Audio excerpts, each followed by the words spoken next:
Hi guys, and welcome to the Turn2 episode 20. I'm your host Gnimsh, and I'm here with my co-host Frodan. What's up, Frodan? How are you?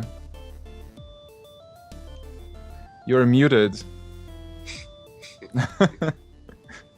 Uh, Hello. okay, sorry about that. No Hey, problem. I'm doing great, Gnimsh. How are you? I'm good, man. And today we have a special guest, Tides of Time. Hi, Tides. Hello, hello.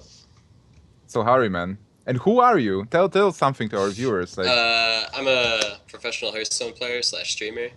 I'm under Raynad's team, Tepo Storm, and I've had some success as of lately. You've had some And sex congrats. lately.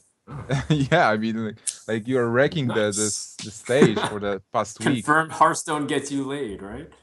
Hmm. Yeah, I really like humility, humility of the top players. Like they always say, "Hey, I won some tournaments and that's it. Like I'm just playing the game, right?" Like Strifecrow, for example, as well. He said like he's still learning the game and playing on the U to just learn the game. That's it. Well, I mean, I'm not really learning the game at this point. I don't think there's really much to learn after like 2 or 3 months of pretty much the same metagame. But I feel like, there's a lot of the players equally as skilled as me. I don't think there's really room for the, quote unquote, best player or anything like that.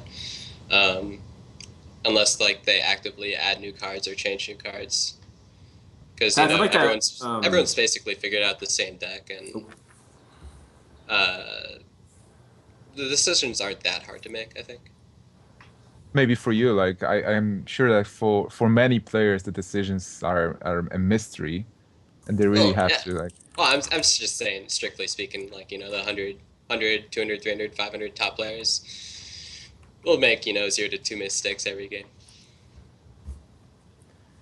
Okay, so like you've won Deck Wars. It was the final of the long series of like show matches that were hosted by Machinima channel and casted by Chanman and Koyuki.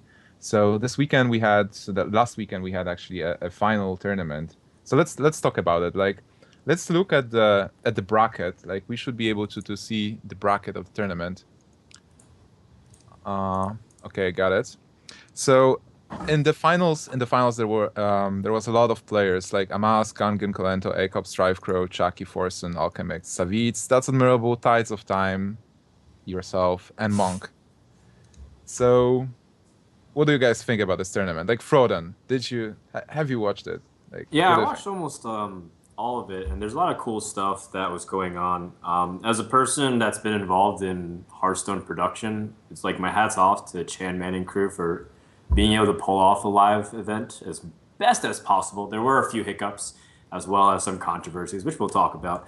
But overall, I thought like technically it flowed pretty well, and there obviously there's going to be breaks. There's going to be some streams going down, and you can't switch perspectives. But I thought they rolled with the punches really nicely, and it was a really good time. Like I enjoyed the games as well. They were pretty high quality. Some of them they were a little bit one sided, but I was in the end I was it was a pretty enjoyable event.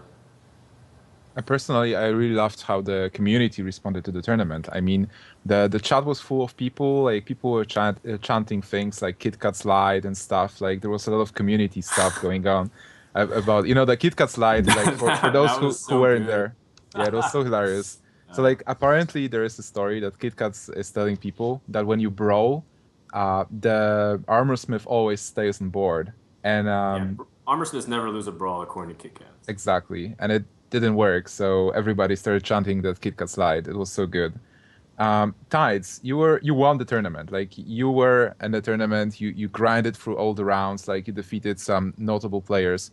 How do you feel like a winner, and how do you feel like a player who was able to participate in the tournament? Uh, if you're talking about, like, production side as a player, is that what you're Yeah. talking about? At First, first, maybe okay. talk. Yeah. Well, yeah, Chanman actually made it really, really easy for the players to, get into the game, get their stream set up and all that. Um, there's only really one hiccup. It was he listed my secret deck instead of my warrior deck. Because on the second day, since there's two groups and there's like two groups of three, and so there'd be a third player that would have an advantage over the other players because they got to see the decks that were played previously. So basically, what he did to make it fair was everyone had to show each other's decks. And that's why, like, you'd see like Hunkin look into the side when people would say he's sniping, but he's not. He just look like, and you'd see me, you'd Oh, see that makes Strife so much more Crow. sense. Yeah, you'd see Okay. me, Strife Crow tab out and look at each other's deck lists. I actually really, really like that element. Like that was unintentional in the sense that like they didn't plan for that to happen because it just all of a sudden came up. Hey, this isn't fair, and then Yeah. they came up with a solution to make it fair. I really like that because you're not going to randomly lose to a Blood Knight. You're gonna like if they have a Blood Knight in their deck, that you're gonna take into account that they have a Blood Knight in their deck. We also had the option to change all of our decks on day 2, which was pretty cool. But yeah, I thought that actually added a little bit of skill element to the game where like you're consciously, playing around the cards that they have and then vice versa. I thought that was pretty cool. This is a really cool notion, and I think like at the top level of past World of Warcraft TCG tournaments, and I don't know how it is in Magic, but in World of Warcraft when we had top 16 or top 8, before it happened, like the organizers were printing the deck lists, and you could receive all the deck lists of the players who qualified in top 8. So like after the tournament, you were like before the top 8, you were studying all the decks, and the exact cards in the decks for the top 8, which really like increase. As you were saying, like I felt like this was increasing the skill cap even more because it was limiting the randomness. Because you could expect what was in the opponent's deck, so you were able to prepare and adjust your play style versus specific decks. So how do you think? Like, would you like to see more of it in the future, Tides? Oh, Like, I'd love to see more of it. Like, I'm not playing a guessing game. I get to play towards the odds more, and I don't know, like I get to decide like what unit would be best to play against this guy and stuff like that. And you can't just randomly lose to mind control tech or Kodo or stuff like that. I don't know. It's weird. Frodan, what do you think about it? I mean, there's two ways about it. And like the first one is that yeah, it's really good and it benefits the player a lot, and then it creates like this weird next level inception play because I think I saw like what was it, a hex on like a harvest golem or something, and I was like, what? Right? It doesn't even make sense. But if the players see each other's decks, it kind of makes total sense based off of what he's expecting, and like you can kind of make that justification, and it makes the viewing experience a little bit harder for people to kind of latch onto immediately. But I think if it improves the player's ability to play more than just like the surface of expectation, because at this stage of the metagame, like players kind of just know what's coming on turn 3 to 6, But you could generally speaking. And then the only way to kind of like win is to kind of like surprise them with something kind of cheesy or so funky, and all of a sudden it kind of like shifts the momentum, kind of like what Trump's hungry crab moment, right? But that at the same time that gets lost, and that'll never really happen if the decks are revealed. So I'm kind of divided, but I kind of like the element of hiding a little bit more. Maybe that's just me, but I don't know. Yeah, you Just could because also I, say, you know. oh, keep going. No. I was going to continue on. You were going to say what? You could also say that the players are playing more around the opponent's cards, and the viewers get to see both hands.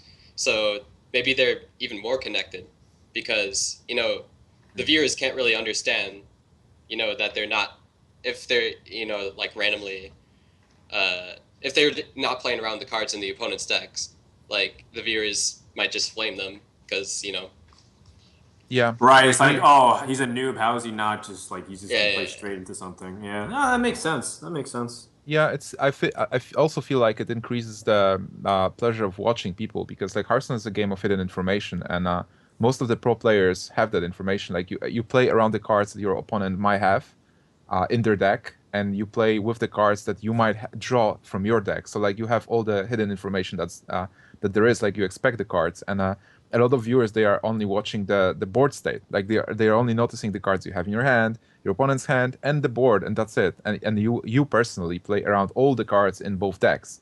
So if you show both decks to the viewers and you show the decks to the players, as you said, like there will be more connection between the pro player and the viewer watching you playing and making decisions.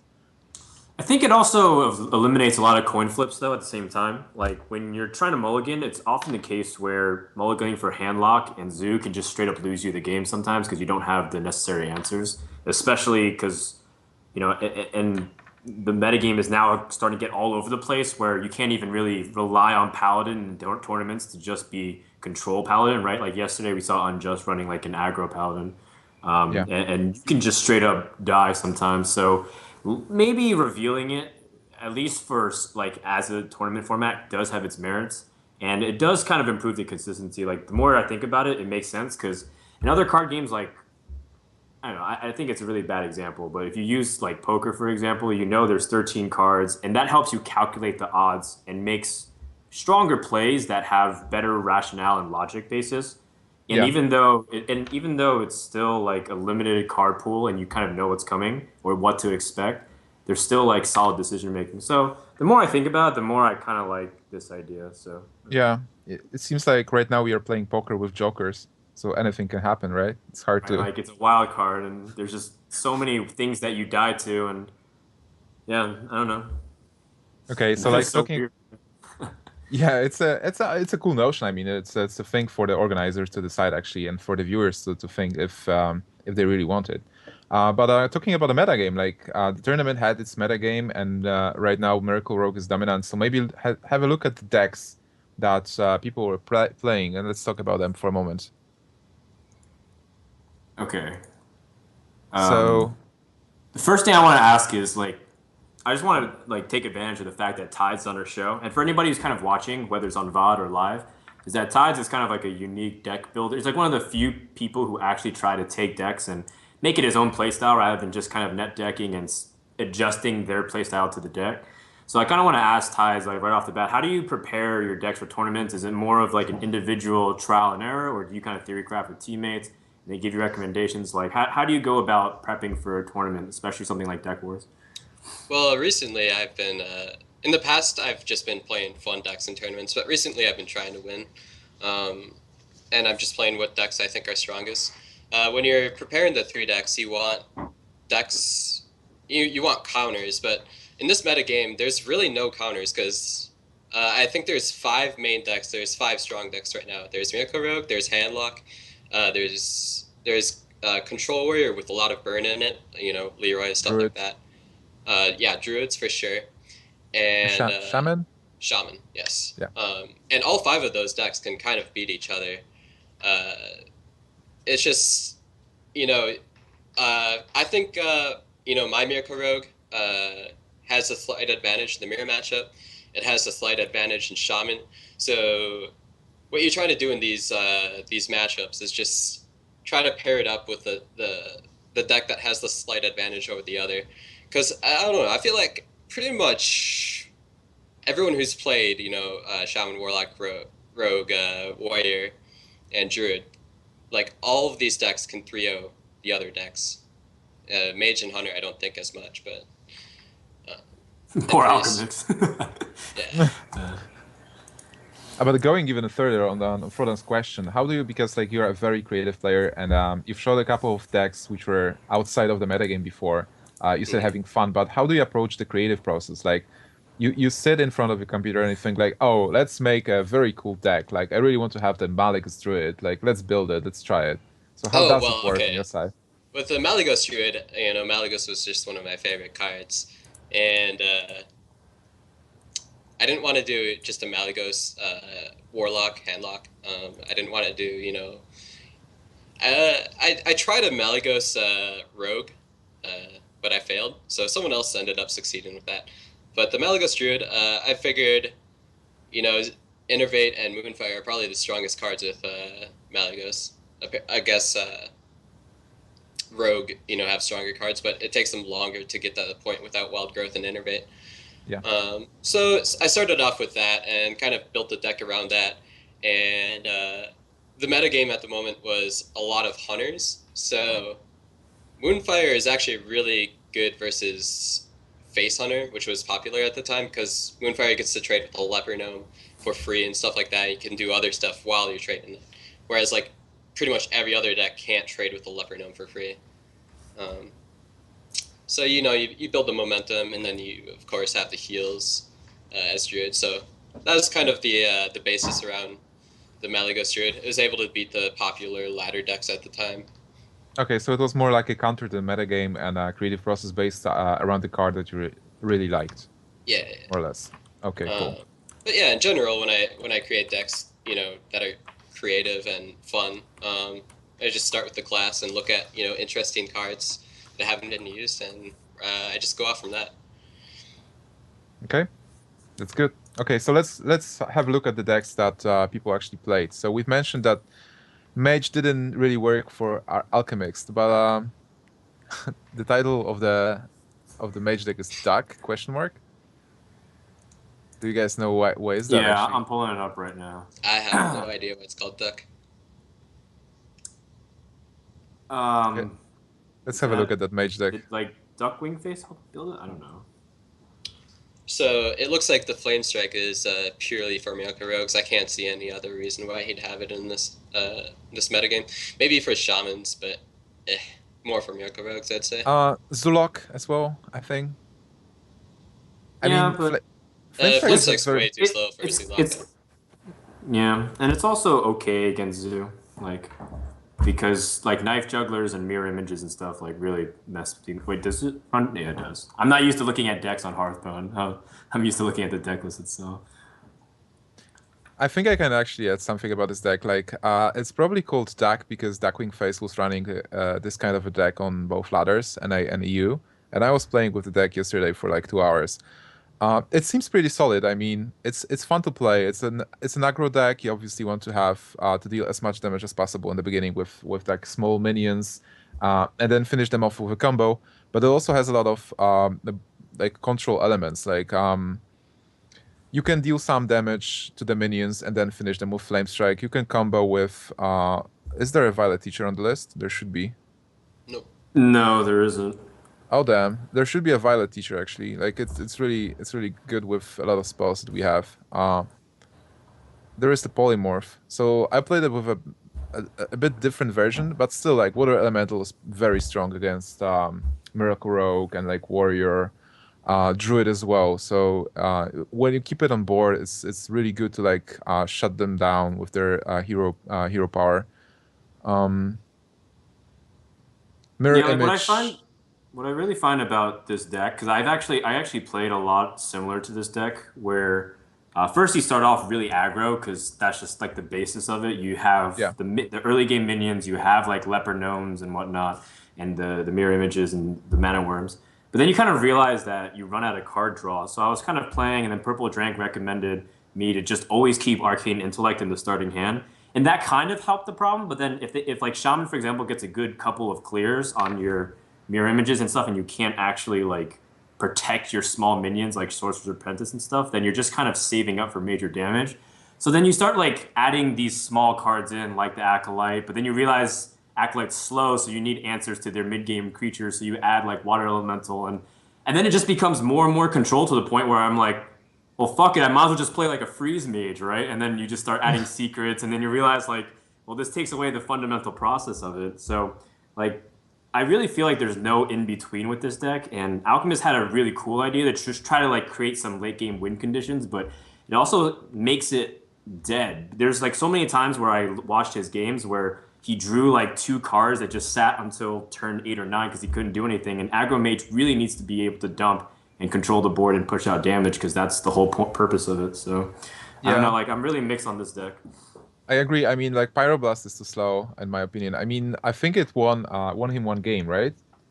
He won 1 game with that mage. Yeah, Pyroblast. yeah, he won against Warrior too, right? Against Warrior, okay. He just Pyroblasted for fun. He would have won without it.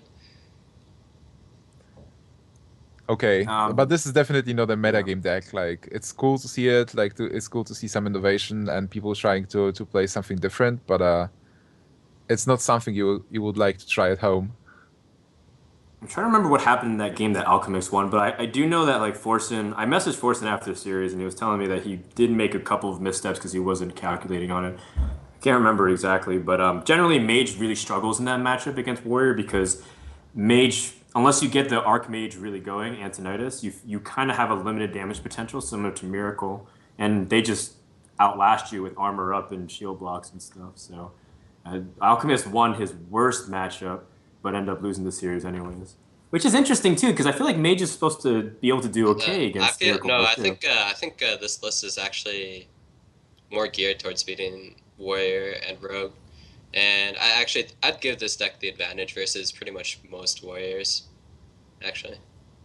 Yeah, it's because like you swarm the board early. If you have like strong drops each turn, then you just continue dealing damage, and they try Yeah. to kill your board, but at the same time you just accumulate the spells in your hand and then finish everything like in 2 turns, bursting them down. And like, yeah, Water Elemental is really hard to deal with. Yeah, that thing is a monster, man. 3/6. Yeah, it's so annoying to deal with. Even if you attack into it, like then if with something big that doesn't die, it's like frozen for the almost like 2 turns. So Yeah. Yeah, there's a lot of cases where Warriors, their answer to early game aggression is Fire Wax, and then there's a lot of cases in this deck where you'll just draw mirror image, and where you just can't do anything about it, and you'll do, 10 damage for free at least. And then Warriors have to spend their entire turn dealing with all the units, and then, by late game you have Archmage and Pyroblast, and I don't know. I don't think Warriors going to have a good time in general against this deck. yeah, I agree. Okay, let's get back to the decks in general. So, looking at the decks that were used in the tournament, obviously Miracle Rogue MVP. Do you agree, guys? Tides. Yeah. I mean, Fro it won me, 7 games in a row or something at the end? It won you $1,000 as far as I'm concerned. So what well deserved. I think Miracle Rogue is really strong pick, and like everyone kind of builds their decks or build like bringing their 3 classes built around like Miracle and ways to answer Miracle, and that's why they bring the hand locks and whatnot. So Miracle is just really powerful. So do you think like the deck is balanced? Because obviously if you don't draw Auctioneer, you might have some problems. But if you have Auctioneer, it's really hard to lose with the deck. So Tides, what do you think like from experience? Well, it's easily the strongest deck right now. It's... Would you say it's OP and it like Auctioneer should be nerfed at some point? Or maybe Leroy? Nice. I'd actually like a nerf to Leroy. That'd be nice. But even with Leroy being nerfed, like there's no stronger turn 5 than a Miracle Rogue with the right hand, or turn 4 even if they have the coin. How would you nerf Leroy? Because that was brought up on Value Town, and Gara said that he can't think of a way to nerf Leroy without making it like either useless or completely or just unplayable. I saw a pretty interesting idea. That was make it so one of the whelps was a 1/1 taunt. So that kind of makes it so you Okay. have to have something else in combination with the Leroy, right? Yeah. So it's just not automatic a billion damage, because there's no better burst than Leroy. Yeah, but on the other hand, like nerf to Leroy would have a huge impact on the metagame, because if we nerf it, a lot of decks will lose a lot of burst potential, and the metagame will get a lot slower. So also like the games will take a lot longer and stuff. It does and it doesn't. Like it does the same thing essentially as Arcane Golem and Abusive Sergeant. So you don't lose anything like if you're an aggro deck in a sense, if you just kind of replace it and try to. I mean, it is an extra card, I guess.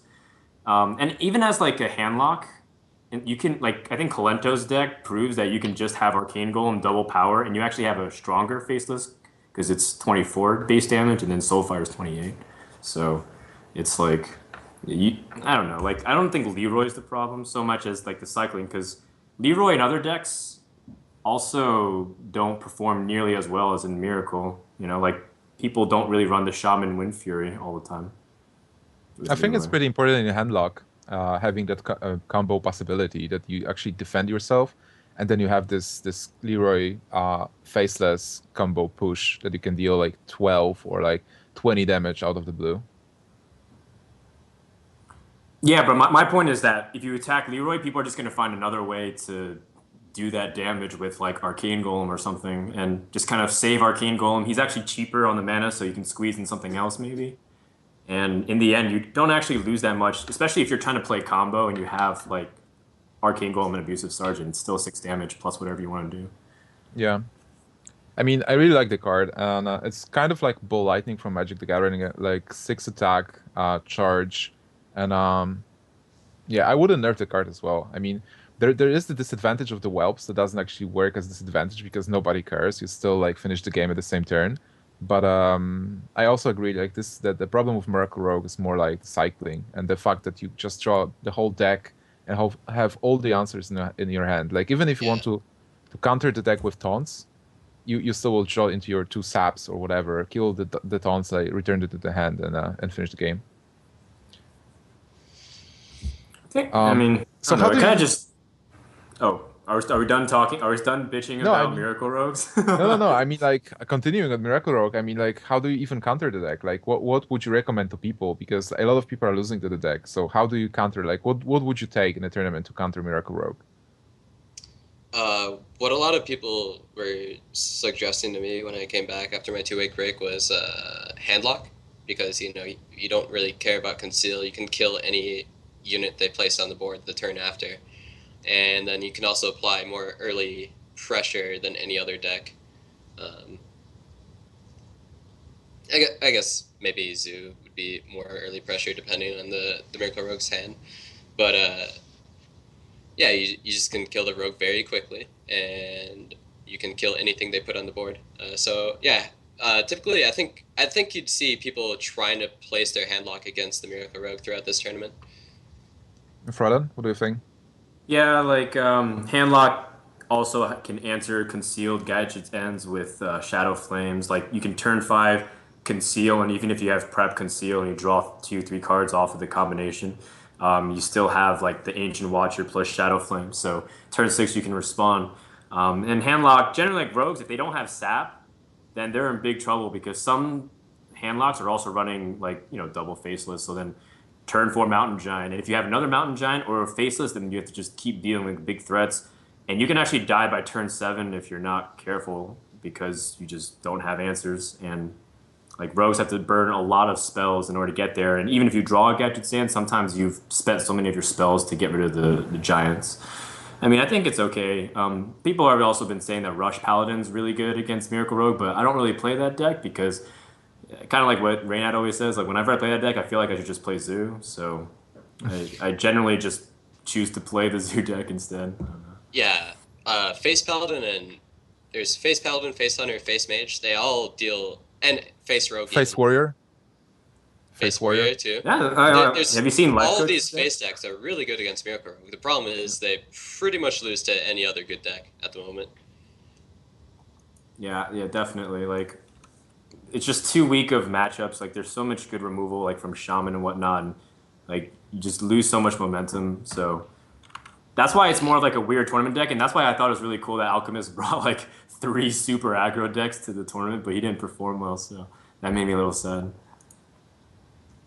Yeah, it's actually like Strife Crow has really a really good idea with the Druid. Basically, his Druid can deal with aggro really, really well, and it's also like an aggro deck itself, in the sense that Miracle Rogues are going to be afraid of facing his Druid because it has so much face damage, and handlocks. Druids can always kill handlocks if they have the right hand. And he has a Black Knight, a big game, so even if it goes to mid-late game, he still has plenty of chances to win. And you'll actually see me picking up Strife Crow's Druid deck later on, after Deck Wars. Right. Okay, Did you play? Was that Strife Crow's deck you played on NESL? Yep. Oh, cool. We can actually move to the NESL topic. So, you actually won NESL versus Reels, right? Mm-hmm. It was yesterday, and you were using the Strifecross Druid. Yep. So tell us about it. Like, why did you decide to take this deck, and how did you like it? Oh, I chose it because it's another one of those decks that can beat anything. I felt like it was the strongest. Real's Druid deck was actually really strong as well, but I felt like Strife Crow's deck was slightly stronger because it can win in the mirror as well. And it was a bit better versus Shaman, so it's stronger in the mirrors, but a little better versus Shaman. I'd say it's slightly worse versus Handlock, but everything else, Strife Crow's Druid deck was pretty much better against. I did take out one Force of Nature and added in a Wrath, but that's about it. That's actually only it. Yeah, Strife Crow's, like, that Druid deck, I'm actually planning on playing to climb up in the ladder, because that looks like an amazing ladder deck, because it's a deck that deals with aggro, which, you know, is generally my problem when I'm playing on ladders. Like, I'll play these really, really aggro heavy decks, and then, you know, the next game I'm facing Miracle Rogue, and you can't really play against everything. This is probably the best deck that you'd want to play if you're trying to, you know, beat everything, besides maybe Miracle Rogue. Do we actually have a list? Actually, he played it on Deck Wars as well, or? Yep, played on Okay. Deck. Okay, so it's exactly the deck called Druidman from Yep. Deck Wars. So we can actually talk about this deck a bit. Like, so why is it better than the normal Druids? Like, it's not a Watcher deck, right? It's more like a Well, it does have mid-range. Watcher. It does have Watchers though. He like Watcher is in it because it's very, very cost effective. He has plenty of activators for it. You know, you have 5 activators. He has 1 Argus, 2 Sun Fury, and 2 Keepers. He's just playing it because it's cost efficient. And Ancient Watchers are almost always going to be useful versus Rogue, as long as you taunt or silence it up. Do you like the Gnomish Inventor? That was like the card Oh, for Strifecrow in the tournament. He yeah. he likes putting that in his decks now, I guess. I didn't like it in Miracle Rogue, but I actually really liked it here. I was changing a couple of cards in and out, and I changed Inventor, you know, a couple times, and every time I took it out, like, I didn't like the deck as much. The reason why Inventor is so nice right now is because A, it's cycle. B, if you're against a rogue, they're gonna have to deal with that because you just have too much damage potential with Savage Roar with, you know, an extra unit on the board.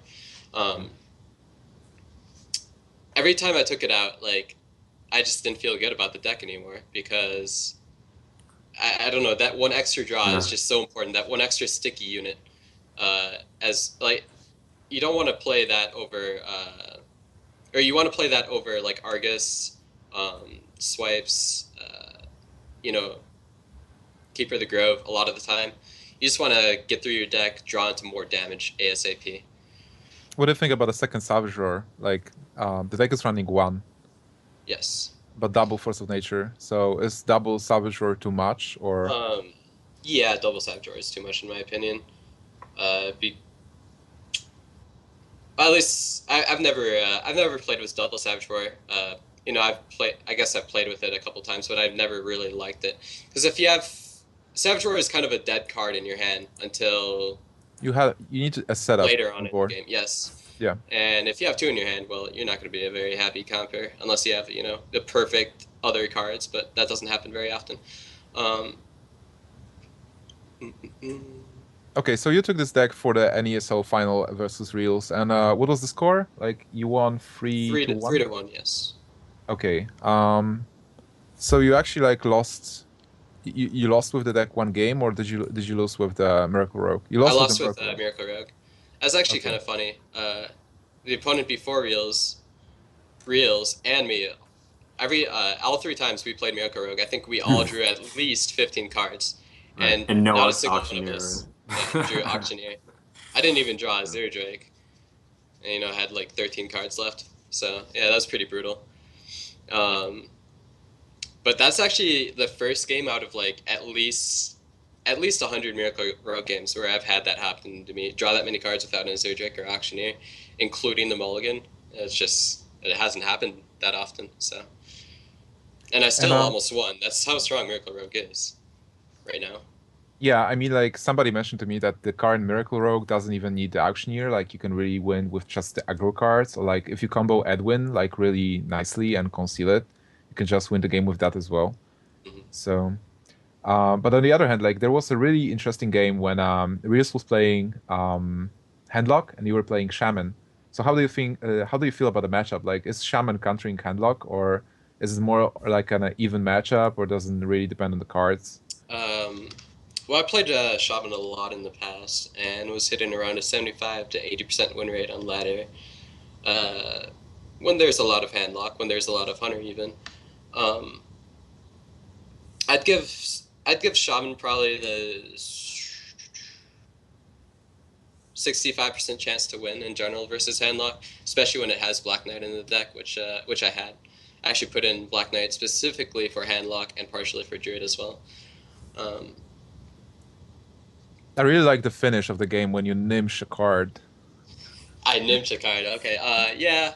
I top decked that, but I wasn't going to be in that bad of a situation if I lost or I played two Lightning Storms and a Totem on the same turn. I didn't get Spell Power Totem, so I lost 25%. And then the two Lightning Storms was on two different units. And then I lost two coin flips on the first Lightning Storm, which I needed. And on the second Lightning Storm, I lost another coin flip. So I lost three coin flips and 125% chance in one turn to kind of put me in that bad spot. So also I had Black Knight in my deck, which would, knowing the cards in his hand was going to be an auto win if I Yeah. drew the Black Knight. So for the viewers who didn't see the situation, it was like Tides had Alakir with Rockbiter, and Reels had what, like 12 health left or something like that. Yeah. And he had like a taunted Molten Giant, and then we were like thinking, what can Tides do? And Tides top decks the Air Shock, silences the Giant, and gets the kill. Yeah. Yeah, so overall, Tides was pretty unlucky that turn, right? Is that what you're saying, Andrew? Yes, I am saying that. There's always the flashy ending, but you Right. guys don't see the story built up to that point. Yeah, but people love the stories like with the key card and stuff. Oh, like going back to the Deck Wars tournament, there was a good story about a Ragnaros thing, Yeah. a warrior v warrior versus monk, right? Hmm. Kind of cool game. Hmm. How do you feel about that game? I felt amazing when actually like I was 100% expecting the Ragnaros to hit my face. Like I was pretty much done with the game. I was done with life, and then yeah, both of his Ragnaroses hit my two units, allowing me to live. And then my Sylvanas, one of the units was Sylvanas, so I stole his Ragnaros. And then I was able to kill his Ragnaros, and I ended up, yeah, winning in the end. That was, I thought my tournament life was over at that point, man. Frodan, like, have you seen the match? You probably seen it, right? Of course I What did. do you think about, because like it was a very interesting show on like people mostly in the chat were bored because it was Warrior v Warrior, like nothing was happening through all the games. So like Resident Sleeper on Twitch chat was really popular. And then at the end, like it all came down to the RNG thing, like 50% if he hits Black Knight or if he hits face. So in Mhm. the end, like people love the game. What do you think about it? Like having all those RNG finishes or stories? Yeah, I mean, like that's kind of what makes Hearthstone fun in a sense, right? Those wacky moments where it comes down to it. Warrior vs. Warrior is generally a snooze fest. Like I only enjoy playing it when I have the beatdown quest where it says do 100 damage to enemy heroes, and I usually finish that in like one Warrior vs. Warrior game. So it's usually kind of like a pretty dull matchup, but overall I think it made for some really good entertainment. What I'm kind of more curious about was how Tides viewed Monk as an opponent, because I think Tides was on record for saying that there were like a couple opponents that he didn't think was on par, and I was wondering if Monk was one of No, those Monk was opponents not one of them, because no. he hasn't well, it's not that because he's not skilled, but it's because he's been kind of inactive for a while, so I wasn't sure you were Actually, evaluating him. I went into that matchup not knowing, I didn't know much about Monk. So I haven't seen enough of him to, correctly judge him, but he seemed to have a very strong lineup and he played well. So I wouldn't say he's a weak player at all. No. May I prod and ask who you thought were No. the weak ones? All right. No shots. So like I have a general question for you guys. Like maybe Frodan first. If you're playing against a person, like, do you prefer to know a lot about the person, or just have it like as a random person you're playing for the first time? Like when you're facing your opponent, would you like to know a lot? Do you feel like, for example, would you prefer to play against like Strife Crow, or do you prefer to play against Cross Strife 1 to 3? Who do you know nothing about? Oh. Would I rather play? I would obviously rather anybody but Strife Crow. Yeah, that's my answer. Okay, Um, is your question more geared toward like, do you feel like it's better to know an opponent or kind of go in exactly that. and Yeah. yeah. Yeah, it's like a continuation on what Tides said. Like he didn't know much about Monk, so like Tides as well. Would you prefer to play against like Monk and you know nothing about Monk, or like I don't know, Reynad, for example, where you know a lot about Reynad? That's a tough choice. I hate facing aggro, and Reynad loves aggro. I hate facing Reynad. I straight up hate it, dude. Yeah. See, if you choose an aggro player like Strife Crow is like control slash aggro, so he's scary for me, and Reynad's scary for me. Aggro players in general are scary for me because I feel like I always have the advantage in the control matchup. Um, So what but is yeah, unknown players and aggro players are the opponents that scare me. what would be your mindset when you play an opponent that you know nothing about? Well, against Monk, I was just like, okay, choose my best decks, play the best. I don't have any mindset other than it's just like it's just like playing ladder, pretty much. Okay, so like you were not afraid, like you were just doing your best and stuff. Yeah, I mean, Okay. okay, I was kind of afraid because he's up on games on me. He's about to win the Warrior matchup. I was like, oh shit, I'm actually gonna lose. Right. But yeah, I kind of want to ask a question about just like the level of competition in general for Hearthstone, because for people who probably are watching and don't know Tides' past, he also was a very high level Dota player, Dota 2 player who's won tournaments and stuff in the past. So kind of judging like the competitive landscape compared to when you were a Dota player and compared to when you're now kind of pretty much on top of the Hearthstone scene, like do you feel like is it really just RNG at this stage of the high level play where it doesn't really come down, it just comes down to who draws better and who's getting like the better rolls on stuff? Or do you still feel like there's that ability to kind of outplay opponents and whatnot? there's a very small ability to outplay other top tier opponents. Like Admirable, like you can capitalize on other people's mistakes.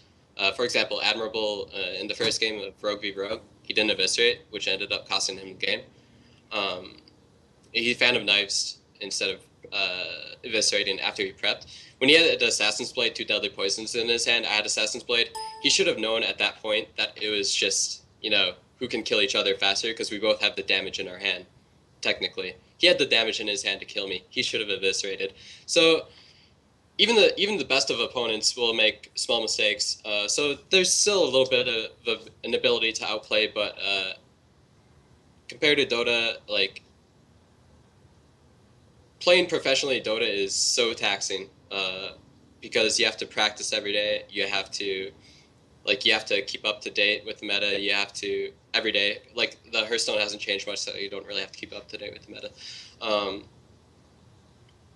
You have to work with your teammates, of course. You can't like if you don't play for 2 weeks, like you're probably not going to be winning a tournament unless you're Navi, which are gods in Dota. But yeah, I'd say Hearthstone is a lot more relaxing as a professional when it comes to competitive scene. Wow. And yeah, there's still some small opportunities to outplay the opponent, but yeah. So actually talking about the competitive Hearthstone, there is a huge tournament going on like very soon. DreamHack Summer was announced. So did you guys? You probably heard about it. I heard that Tides, you're going to the tournament. Yes. I'm planning Okay. on going. Reynad's gonna fly me Gar out, and I'm actually probably gonna, since me and Reynad live like 30 minutes away, probably gonna be on the same flight to DreamHack. So that's gonna be kind of cool. Oh, right on. Yeah. Frodan, are you Do going? you did Did you like? How do players find out if they're seeded or not? Like, all I know is that they I kind haven't of found submit, out but if I'm seated or not. have they given back? Okay, well, I wasn't sure if they No. talked to anybody yet. I think they will actually announce it. I'm not sure if they will announce it, but they have time till Friday or stuff. Like maybe let's talk about the format a bit because like at the format Okay. g going back to DreamHack Bucharest in Romania, the format was open for everybody, and the best players were seeded, but they were seeded in a single elimination anyway. So, well, some of us just lost round one, and that was it. But here there is like top 16, which will be competing for the money, and from the 16 players, 12 players will be seeded. So you had to send your resume, like your achievements from Hearthstone, and organizer will decide who is seeded, and then the 4 spots are open for people who participate in the qualifier, which is live on tournament on site, and it's a double elimination tournament. So what do you guys think about the format, Frodan? I think the fact that they're playing it all on iPads is hilarious. Does anyone else think this? Because You're right. you're gonna have like 128, like 256 nerds all piled in like a little lounge trying to play on their iPads. But what gets me cracking up is thinking like, how are you gonna sell sponsorship and commercials for this? Okay, because normally in DreamHack you show cool peripherals like Rocket or Razer or whatever Steel Series, whatever sponsor you have like players like moving their mics all epic and like communicating. But how do you make a commercial for people playing on iPad? You like have like one of those screen protectors and you're like cutting edge technology and people like swipe across the screen. I have no idea. It just seems so ridiculous to me, but at the same time, it sounds really funny that like they're gonna do it all on iPad. I don't Come even on, know how they're gonna even stream with the for the iPad first still. time, well, you can probably just get the feed on screen, but like for the first time, you will need mechanical skills to play Hearthstone because like if you're playing Miracle Rogue, you have to be damn fast to get all the action. Yeah, I You guess know, it's like people can't have fat fingers at all. They have to be really good. I don't know. It's the whole thing is just so amusing to me, just assuming people are going to play on iPad. But like, I don't know if they're going to be able to stream it. It is kind of like messy. It's going to be double elimination though, which is really nice. And it seems like they've kind of taken the lessons from Bucharest, where single elimination was just horrible for competition. Should never really be the starting point from any tournament. Maybe the finishing point, but I don't know. And this is kind of like an adaptation from the StarCraft 2 format, and people kind of being mixed on it. I don't know. Do you like it, Tides? The way they kind of do everything? Well, actually, it's all completely new to me what you're saying. So from what I understand, you're saying that the entire tournament is going to be played on iPads. Well, it the sounds like that. the open thing for It sure. Like says the main tournament will be played on iPad instead of PC like previous professional tournaments, which would give the tournament a completely different flavor. it's mostly because like when you play this tournament, like live tournament, the limitation that you have is the number of PCs that you can bring. So like in Bucharest, for example, we had like a limited number of PCs that people were able to play on. So if you play on iPads, like you can really have a tournament for like 200 people, 300 people, 400, and you don't really care about it because like, well, you just buy iPads instead of like the machine, like peripherals and stuff. So it's a lot easier to have like a bigger tournament. But I think like the main tournament, which is the double elimination open bracket, that will ensure 4 spots into top 16 will be played on iPads. But the top 16 we don't know. Maybe still on iPads, but maybe on PCs. Like the top Okay. 16 will be mostly pros anyway. 12 seeded pros and 4 people who It's lift from the open bracket.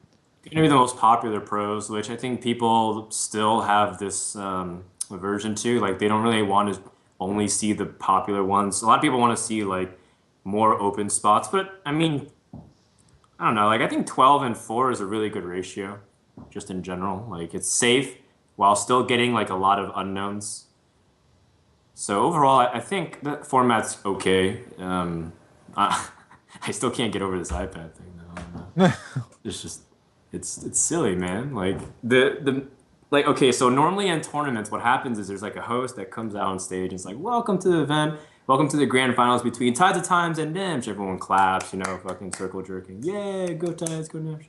And then what happens is they like shake hands, they're supposed to trash talk, and then they're like supposed to go to the PC, and then there's like this palpable tension where you put on like the headset and you get your settings correct, and like the cameras are cutting to the players and they're trying to get into the game mode and understand. But instead, you're gonna see people's poor posture as they fucking like kick their leg up on the screen and like try to get comfortable with their iPad and stuff, and like it's gonna be such a different tournament environment that I'm really looking forward to. You're an amazing storyteller. Oh my god. I wish I could tell stories like that. Yeah, I actually really love to see it live. But if I was talking to the DreamHack guys at some point, like in Romania, and well, Hearthstone has this innkeepers feel like that you're really with friends, like having a good time, and Blizzard wants to like introduce it as well. So like you just play on a couch or stuff. Like, well, iPad you just play in your bed and you're happy with the game. Like you can play in public transport as well. So. Well, it will be funny to see this relaxed atmosphere of the tournament. Like we're competing for 25K USD in prize money on like having fun and drinking a beer or whatever. Yeah, I think that's what's really nice. Like Tides kind of hit the nail on the head. Like DreamHack is really, really good at creating like a really fun, laid back environment just in general. Their staff, crew, and broadcast has always been about that. And regardless of how you think of the format, which I think the format's fine, I think they're going to do a good job presenting it, having fun. And Hearthstone has always been more about the fact that you're sitting down for it's a goddamn card game, right? You're supposed to have fun. The whole premise of it is the Warcraft characters sitting down to kind of get away and have fun as well. So I think overall it's going to be really cool, and I'm looking forward to the event. And I'm just curious to who they're going to see, because 12 players is not that much when you have the best players going there. Like I know Amaz is going to be going, you, Ekap, Lothar, maybe if it'd be cool, yeah, Gara as well, Yeah, and Gara, all Tempo Storm. Reynolds.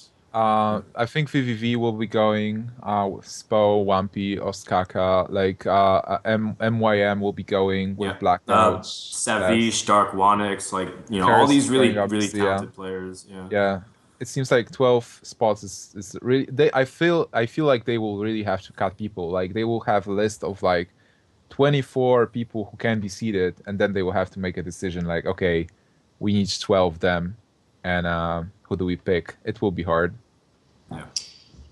Yeah. Is Rekful going, by the way? Do you know anything about it? Yeah. Is Rekful like, still on Probably Temple Storm? not. He said a while ago he wanted to go, but he hasn't been around that much lately. So Yeah. right now he's just in mascot.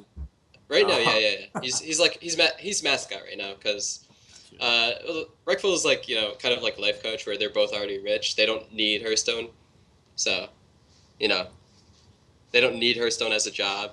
And Yeah, they play for fun. Yeah. So I don't know, maybe probably not though. Right. Okay. But the difference is that Rekful hasn't sold all of his shirts, so he's doing all right. Yeah. So we touched upon the topic of the teams. There is a team tournament going on. It's called Gentleman's Cup. Unfortunately, Temple Storm is not on it, but I believe that in the future edition you'll surely be there. Being one of the strongest team right now, like with you taking Deck Wars, Gara taking DreamHack Bucharest, and Reynard being an overall good player, and being everywhere. So, Gentleman's Cup, are you guys watching? Like, what do you think about the series? It's like a new thing every week almost. I'm gonna be honest, man. I don't tune in much to it because there's a lot of Hearthstone already going on, and I don't know when it's broadcasting. I just kind of look at the results, and sometimes I randomly tune in, and it's cool to see other teams like MYM, Isuba, Planet Key Dynamics all playing and even doing pretty well. Doggy House is scrubbing it up, but that's nothing new.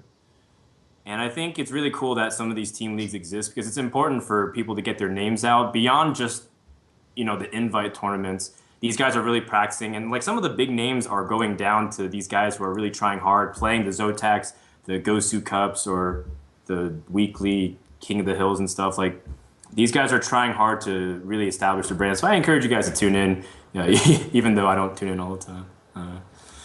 It's like being a little hypocritical here. For me personally, because like I'm playing in the league, it's really cool that like I have a couple of games to play every week. Like every week we have to send the deck lists to like Tuesday or Wednesday. So I have to think about what do I want to send, and then I play my match. And if we have an ace match, somebody plays an ace match from the team, and then we can rewatch it. So it's like opening. Well, it's a lot of fun. I have to play a lot of games, and then like I can meet those people like from the other teams. Like I didn't know a lot of those guys, and we get on chat. Like we get every week we have like a team chat, so I can meet the new guys that they're playing. They turn telling their stories and stuff. So a lot of those guys are pretty cool people as well. So it's also good to mention that not all of those teams were just invited. Some of the people had to qualify, so they just did their best in the qualifiers and qualified. And now they are competing versus one of the best players in the world as well. With regards to when is the next match, so I'm looking at Liquid Hearth right now, Gentleman's Cup, and the next match will be Doghouse versus Innovation and Isuba versus VVV, Cool. and it's on Friday. Your slogan is "Get Gnimshed." Wow. Yeah, get Gnimsh. That's the password. I'm just sad because like Take TV does such good work, and I just wish that more people knew about it because I feel like I don't know about it, and I feel like I watch almost all of what's going on in Hearthstone. Yeah. And if I don't know too much about it, then I feel like other people really aren't. So just maybe stronger promotion because it really shouldn't be going under the radar. Yeah, I agree. It's kind of slipping through the fingers. I was talking to the guys at Take TV, and I was giving them some ideas. Like they already had some of those ideas, like to promote the players more, because like everybody knows Doge House, but what about it? Like there is a lot of good players on other teams as well, like Suba, VV, Innovation, and like you could have those players' profiles on the side. Like you can have the results.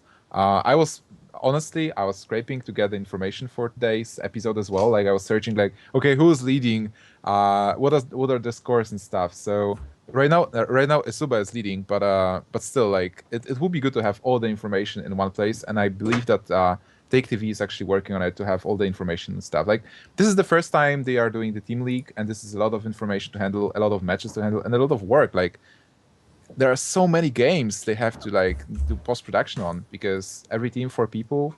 So like I don't even yeah, let's make a quick math actually. How many teams there is? Like 3, 4.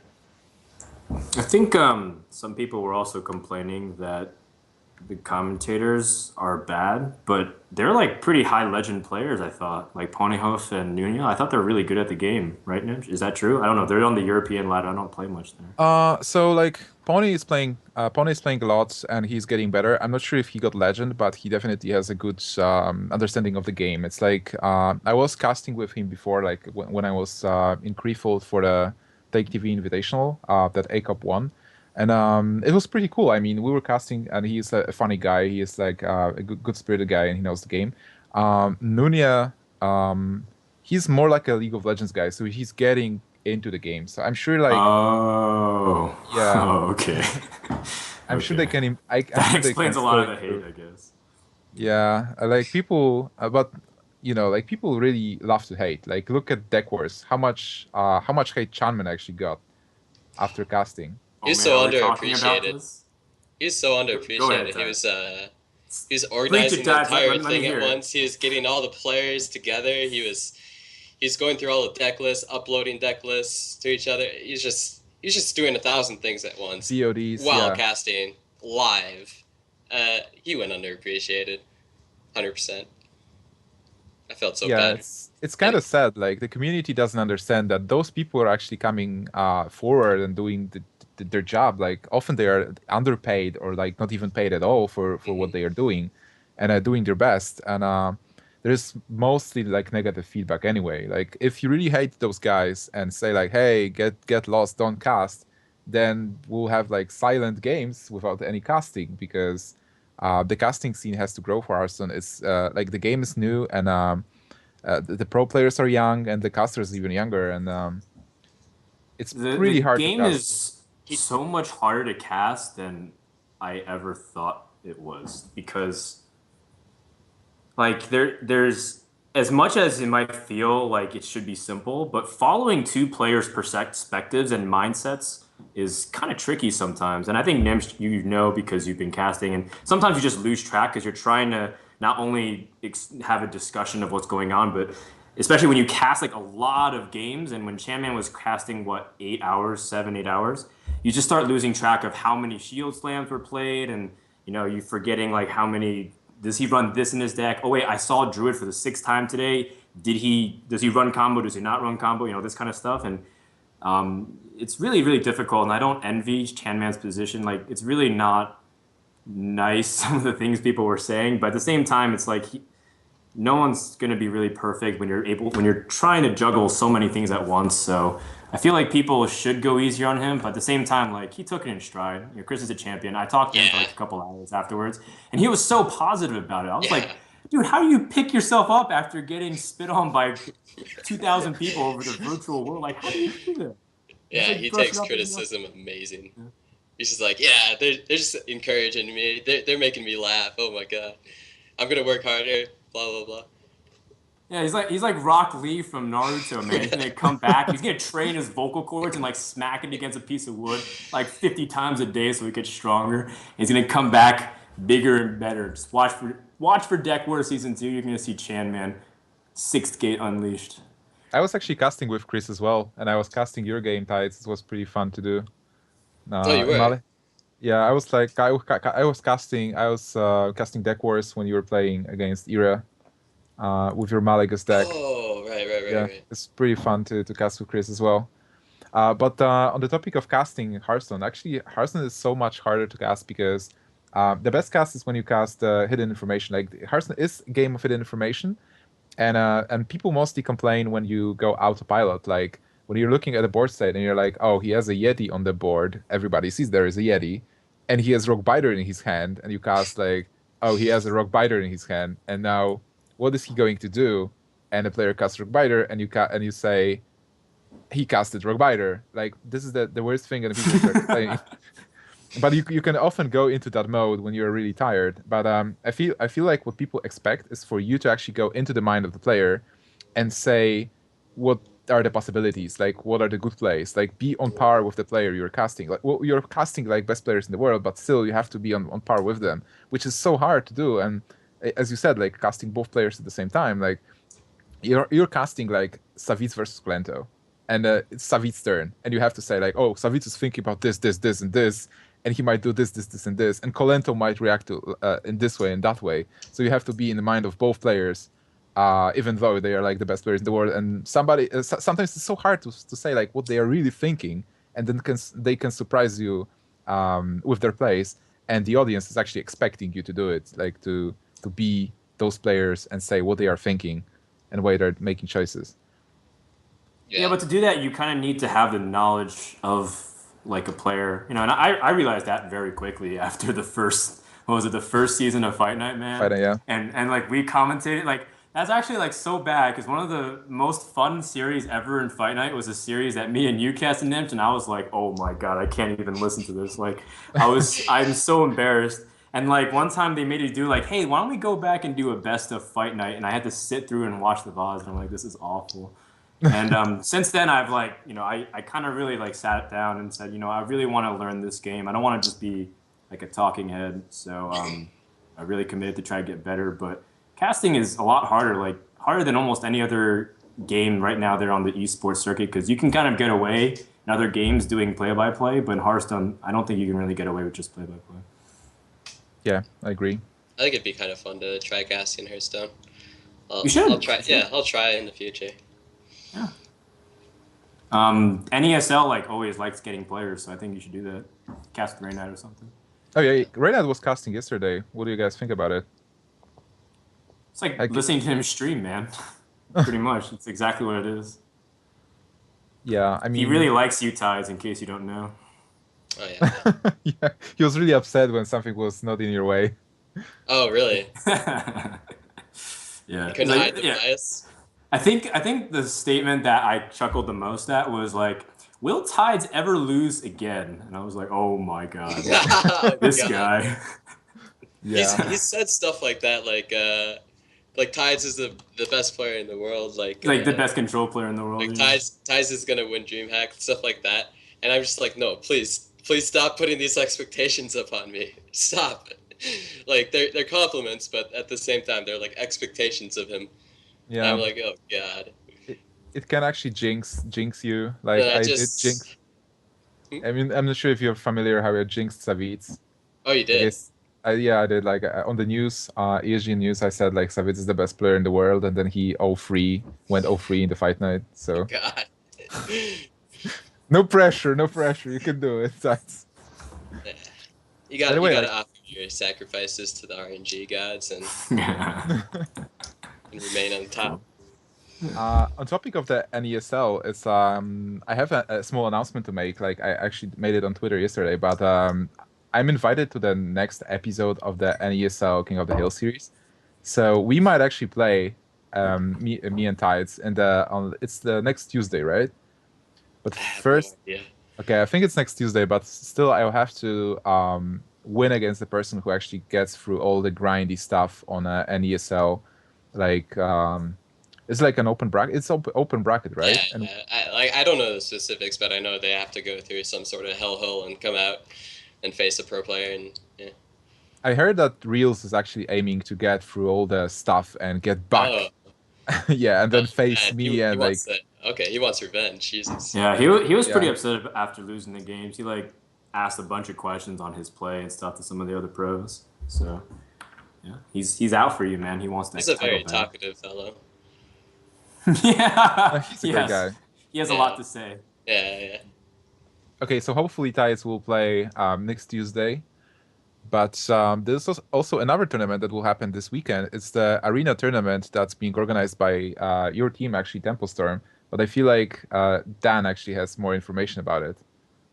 So Frodan. Yeah, so this weekend on Sunday at 6 p.m. Central European time, which is noon on the East Coast for people who live in New York. And if you're in California, it's about 9 a.m. Tempo Storm is hosting an arena tournament. Reynad likes to be the first of everything, the first guy to play a deck, the first team to win a tournament post-release, and now the first organization to throw an arena tournament. So just in true Reynad fashion, he's organizing a tournament with Hafu, Amaz, Trump, Reynad, Masan, and Tides. Yeah, of course. Tides is playing it too.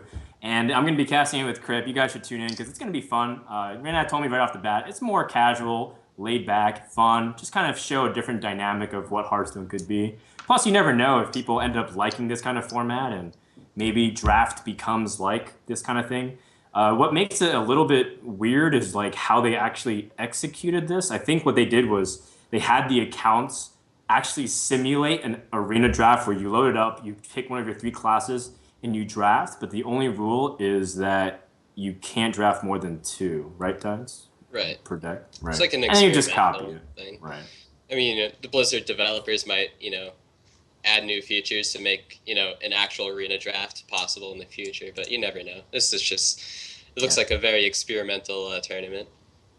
Yeah, and it seems like it's going to be a lot of fun. A lot of mages, so make sure to tune in. It's going to be a lot of fun. It's a very interesting approach because like in other games like we mentioned Warcraft, Magic, limited format, which means that you're like the arena format and stuff is really popular as well. Like with Constructed, which is our ladder or like King of the Hill stuff, you have a lot of time to prepare and you play you select a deck, you play test with deck, you prepare and hone your skills. But with the arena format, it's more like being able to make decisions on a spot, like deck build on a spot, and then use the deck to win against different people. So a lot of people say like it needs like an increased skill cap to play in those kinds of tournaments.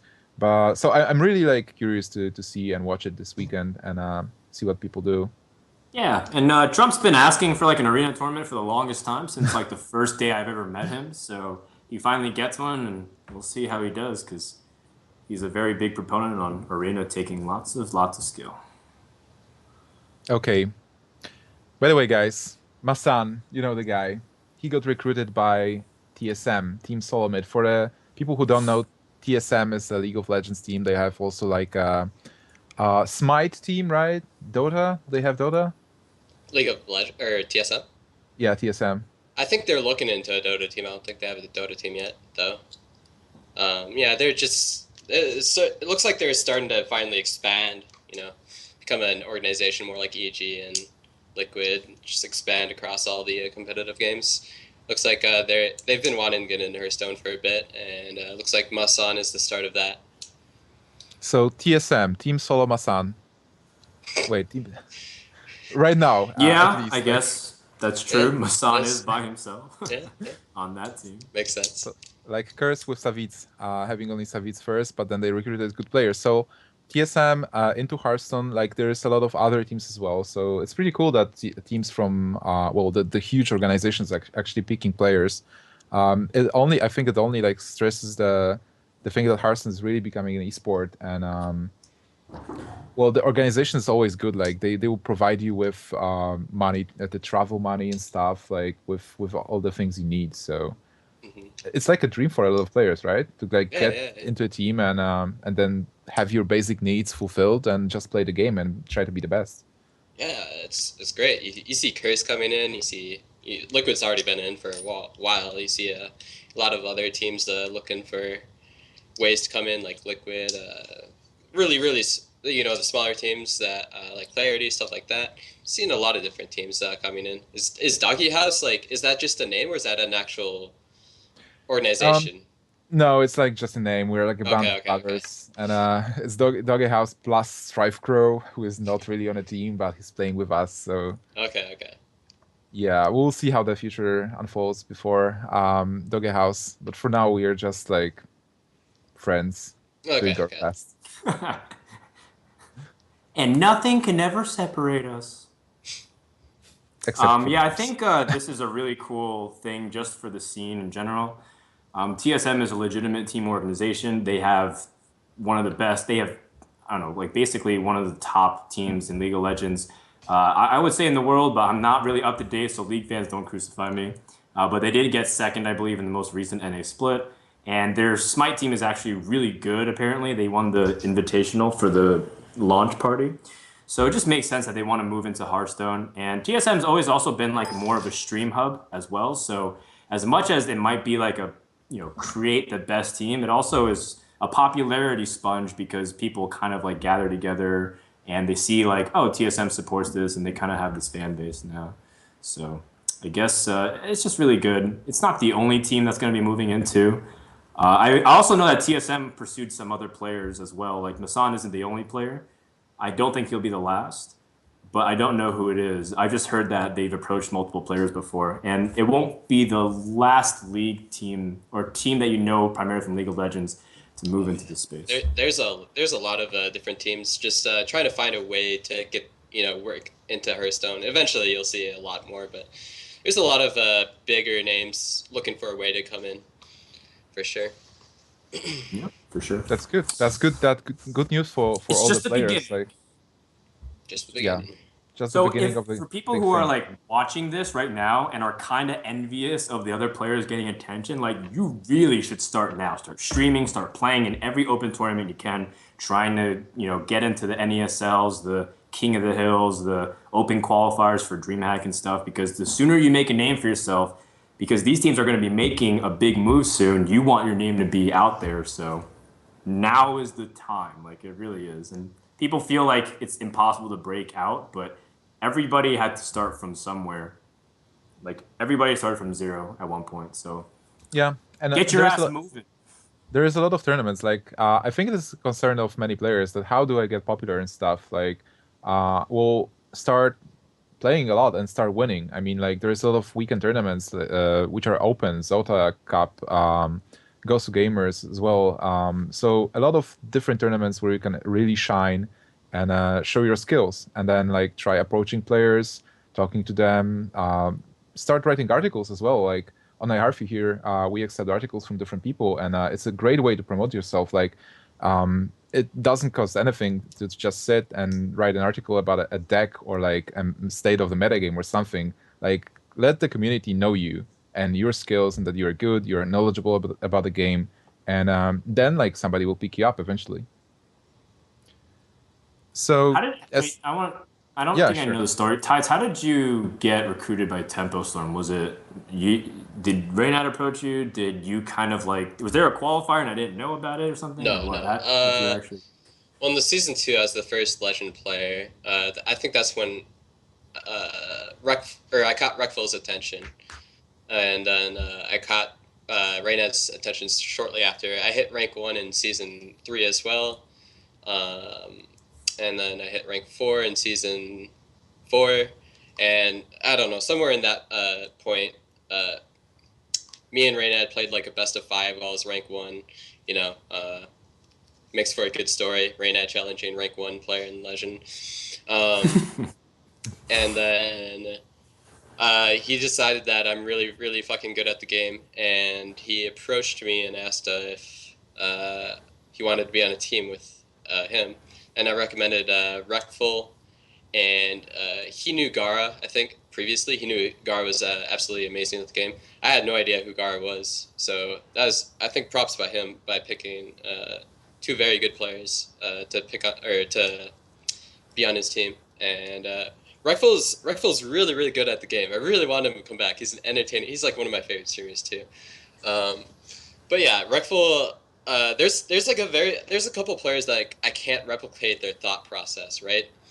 And Reckful is one of them. I don't know. It's entertaining watching, or for me personally, to finally see a couple players that I can't replicate their thought process. You know. Who's Who are another some of those person? other players? I'm trying to think. I listed. There's like 3. I listed to Gar and Reynad. Were you talking about it? Calento. No. Strifecrow? What about Strifecrow? Yeah, Strifecrow was one of them. And it wasn't Calento. Me and Savish? Calento think a lot alike. Same with Savage. Me and Savage think a lot alike as well. Gnimsh? Is Reynad? Is actually Reynad. Because like Okay, okay, bro. it was. I'm not.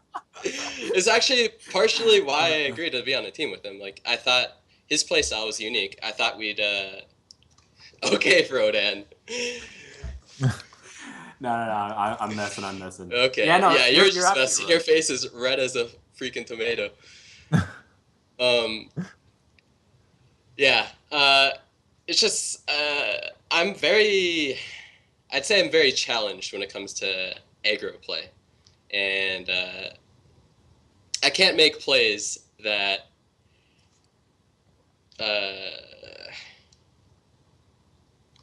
Sacrifice the value, maybe?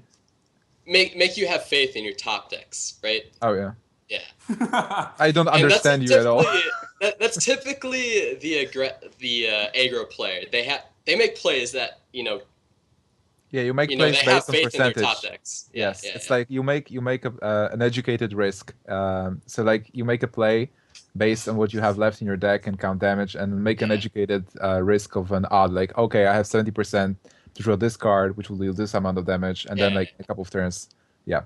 And then it's just the risk is so high. It makes my brain explode. I don't want to make a risk like that, but yeah. Oh, that's fair enough, and it's true. Yeah. You should watch some of my games. Yeah. Like this was a misplay. Or if you don't want to Top put a deck. fist through your monitor, don't watch Gnimsh's games. Well, we will play on Tuesday hopefully, so that will be fun to watch. Yeah.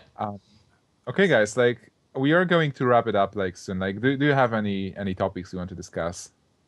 The Twitch YouTube thing?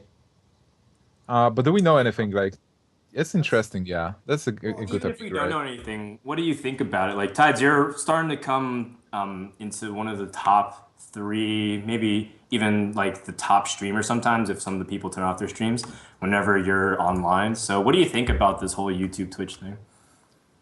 Well, it's impossible to say if it's a good or bad thing at this point. Like, I think it's pretty much up to, what Google's going to do with it. I don't think they're going to, spend $1 billion buying Twitch just to, Kill it.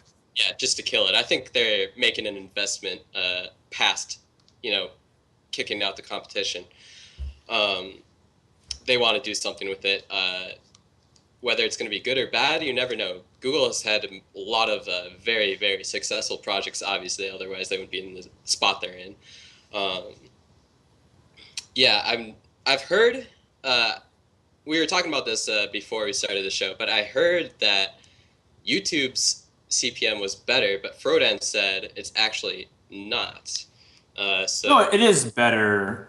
I heard just that it's not as massive. Like some people really look at the YouTube people and say, "Oh, this guy must be rolling in money."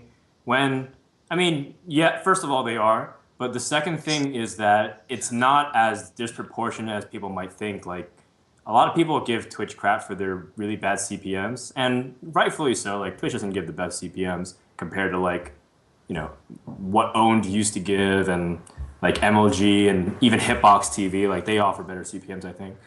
But like YouTube, like when I talked to some of the people, it didn't really offer too much better, even if you get really good viewership. The most important thing, bottom line, was to try to cultivate both. So that way you kind of make a lot. Like if you have a Twitch following and a YouTube following, then you're doing pretty well in both. So as much as you might feel like one taking over the other might be like drastically increasing your profits if you're a streamer, the truth is you might not. I think like the hottest topic is actually copyright, because like Google and YouTube in general, they are really tight on the copyright stuff, and Twitch doesn't care or like doesn't really go after the copyright. So if Google, like, is it a done deal? Did they actually like buy Twitch already? I think it's been confirmed. I think. Okay. Don't quote me on that. I think. Okay, but so I think that like one of the biggest fears is that you won't be able to stream and using copyrighted music, and then like all the VODs you had on your channel using copyrighted music will just have to be deleted. Yeah, and they're worried also about like the integration of like Google Plus and signing in, and whether or not people have anonymity to chat. They gave up on the Google Plus thing a long time ago. A while ago. Good. Yeah, so I don't think you have to be worried about that. Okay, we'll see. We will see. I think Hearthstone people don't have to worry too much about it, but it's something worth researching because it's interesting in my opinion. Yeah.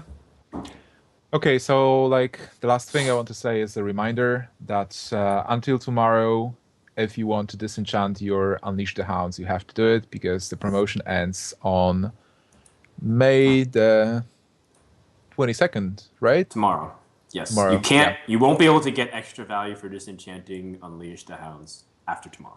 You get 40 dust instead of 5. Oh my god, that's a bargain. It's good. Yeah. So if you were hoarding Unleash the Hounds, that's the moment. 100 Unleash the Hounds. Yeah. Oh yeah. You can get like money. You can get like 2 cards for your insanely expensive warrior deck. Congratulations. Yeah. Okay, guys, let's wrap it up. I think that's it for today's show, and let's finish up with the shoutouts, and maybe the guests will start.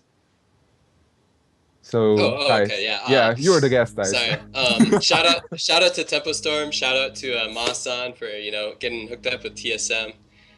Shout out to Admirable for putting up a good run in Deck Wars. Shout out to Chanman for eliminating every opponent and then dropping them 0-4, right? Is that what you want to say, Tides? Good guy, Admirable. For taking out Strife Pro for you. There you go. He is a gentleman. Shout out to someone I forgot. All right, you guys can go. I completely lost my train of thought. So. No worries. If you remember, you can always add something. Yep. Frodan. Thank you again to Gnimsh for doing everything for the show. I basically just sit here and ramble about stuff, and he's the one who actually prepares links and like topics and whatnot, so thanks for doing it. Congratulations, Tide, for winning Deck Wars. I was really happy. It's a well-deserved win. And congratulations on your NESO win. I hope you do well in the Arena tournament on Sunday, which you guys absolutely should watch. Again, at 6 p.m. Central European time. It's going to be on Reynad's channel, twitch.tv/Reynad27. And it's going to be a fun time. And come support more Hearthstone events. And make sure to go keep posting stuff. Just stay more active, guys. Whether it's on streams, whether it's on forums, or even on social media. And I'll be streaming this weekend again. but I still have bad internet, so I apologize ahead of time because I know everyone always whines to me every time that my stream is unwatchable because of my internet. Congrats on the legend. I get less than 1 megabyte per second upload. That's how bad my internet is. Congrats on the legend, by the way, you legendary Dan. I mean, thanks, but I'm working on EU Legend now. And then after that, maybe I have to get Legend on Asia. I don't know. I'm almost Legend on EU. You have 10 days, right? The season ends in 10 days. I think I can get it in like the next few days. And then Asia's a real challenge because I have like nothing on that account whatsoever. Like absolutely 0 cards. I'm using like Boulder Fist Ogres and like Dark Scale Healers because I have nothing else from my Shaman deck like whatsoever. It's just terrible. Play Hunter. Nice. Yeah, I guess, right? Yeah, Hunter should be fine. And on my side, shoutouts to Doggy House as always, and shoutouts to iHeartView if you want to read some cool articles. Check out the site, and then big shout out to Simon, who is actually behind the lines here, like doing all the post production stuff and being just an awesome guy. So that's on my side. Tides, did you remember your last shout out? Shout out to Chanman for running Deck Wars live and casting live, organizing live, everything. Awesome. Okay, ground. So that's it for this episode, guys. That's a good shout out. I approve that. Nice. Yeah, it's a good shout out, definitely. Like Shaman is doing a great work. So yeah, that's it, and see you guys next week, same time. Thanks, Tides, for joining in. Yep, thanks for having me. Later, dudes.